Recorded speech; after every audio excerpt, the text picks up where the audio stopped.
Salam olsun ya. Bu gün mən sizə həm maraqlı, həm də macəra janrında çəkilən o məşhur film Asterix və Obelix filmləri barəsində danışacağam. Videomuza keçməzdən öncə kanala abunə və like atmağı unutmayın ki, bir sonraki videolarımızda da belə filmlər barəsində videomuz gəlsin. Əvvəlcə Asterix və Obelix kim olub? Asterix kiçik ağıllı və cəsur qol döyüşçüsüdür. Seyri içkidən içən inanılmaz gücləri olur. Obelix isə onun ən yaxın dostudur.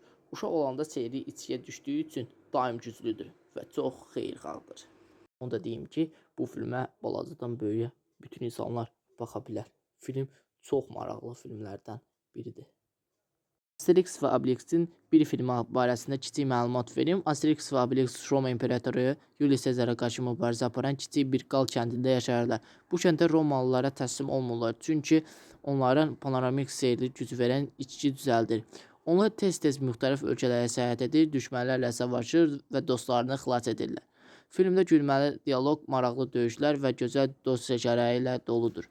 Asterix və Obelix Kleopatra missiyası 2002-ci ildə yayımlanmış. Asterix və Obelix Olimpiya oyunları 2008-ci ildə, Asterix və Obelix Orta Krallıq isə 2023-cü ildə yayımlanmışdır. Bunların bir çox filmləri var. Səmaltı İmperiya, Sezara qarşı və Britaniyada.